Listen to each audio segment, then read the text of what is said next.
আসসালামু আলাইকুম guys, welcome to our YouTube channel tourist couple বিডিতে আপনাদেরকে আরও একবার স্বাগতম। আজকে আমরা আরেকটি নতুন ব্লগ নিয়ে এসেছি এবং আমরা আজকে এই মুহূর্তে রয়েছি রাঙামাটি শহরে এবং আমরা রাঙামাটি শহর থেকে আমরা লিচু বাগান ফেরিঘাট হয়ে আমরা রাজস্থলী যাব। তো আমরা আপনাদেরকে আজকে এখান থেকে এই রাঙামাটি শহর থেকে লিচু বাগান ফেরিঘাট পর্যন্ত যেই রাস্তাটি রয়েছে, অর্থাৎ এই রাস্তাটি নতুন করে কার্পেটিং করা হয়েছে এবং খুবই সুন্দর রাস্তাটি ফিনিশিং দেওয়া হয়েছে, যার কারণে এই রোড আসলে রাইড করতে খুবই একটা ভালো লাগা কাজ করে এবং রাস্তাটি খুবই মসৃণ এবং গাড়ি খুবই স্বল্প সীমিত পরিমাণে চলে, যার কারণে রাইড করে খুবই আমাদের কাছে ভালো লেগেছে। সে কারণে আমরা আজকে আপনাদের মাঝে এই রাস্তার ভিউটা তুলে ধরবো এবং এই লিচু বাগান ফেরিঘাট যারা বাইকার রয়েছেন তাদের কাছে একটি পরিচিত নাম এবং এই লিচু বাগান ফেরিঘাট মাত্র 5 টাকায় আপনি এই ফেরিঘাটটি ক্রস করবেন, অর্থাৎ ফেরি পার হবেন।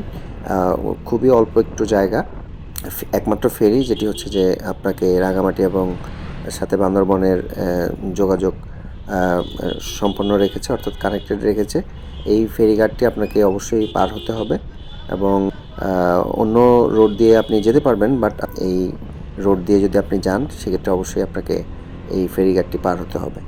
তো আমরা এটি আপনাদের মাঝে তুলে ধরার চেষ্টা করেছি। এই রাস্তাটি দেখতেই পাচ্ছেন যে অসাধারণ একটি রাস্তা এবং খুবই ভালো লাগছে। এখন সকাল 7টা, আমরা 6:30-6টার দিকে রওনা হয়ে বেরিয়েছি এবং আমরা চেষ্টা করছি খুব দ্রুতই যাওয়ার, কারণ আমরা এখান থেকে আবার বান্দরবনে যাব।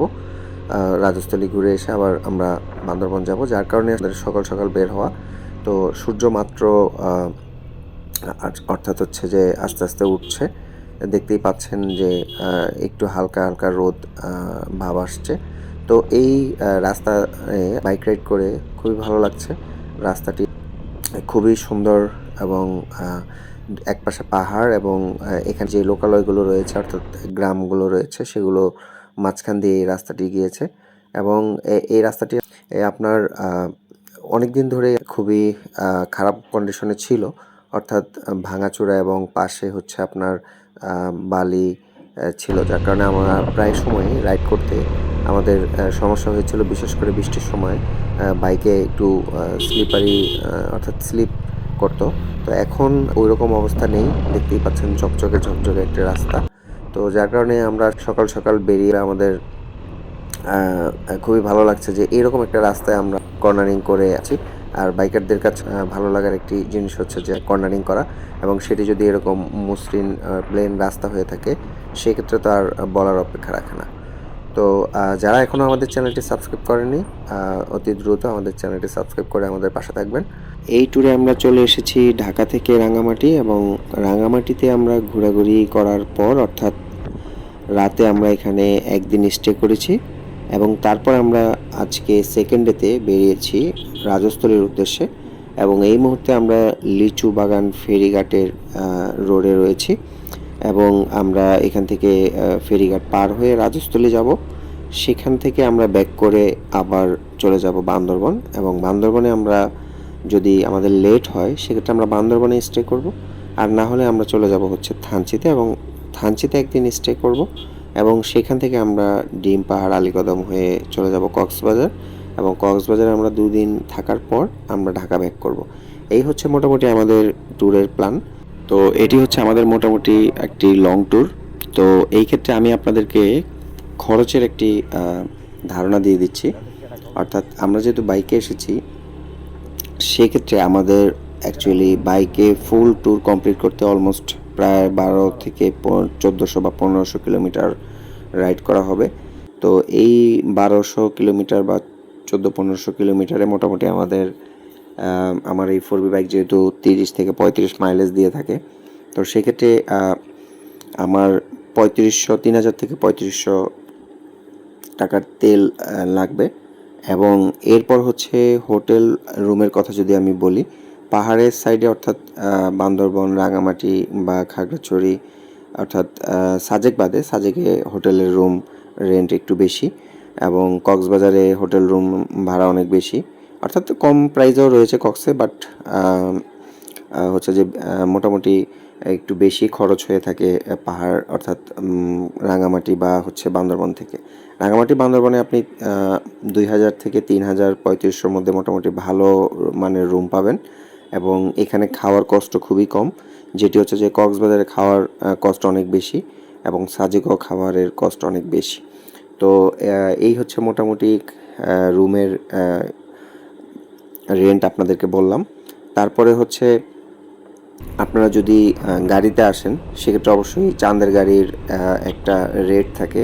চাঁদের গাড়ি জনপ্রতি যে রেট বা ভাড়া সেটি আপনারা অর্থাৎ যেই জায়গা থেকে যাবেন সেখান থেকে আপনারা অবশ্যই দেখে জেনে তারপরে জিজ্ঞাসা করে তারপরে আপনারা যাবেন এবং এছাড়া আপনারা বাসে আসলে বাসের টিকিট অর্থাৎ আপনারা চেকিং করে দেখবেন অ্যাকচুয়ালি কত টাকা করে টিকিট, অনলাইনে আপনারা দেখলেই বুঝতে পারবেন।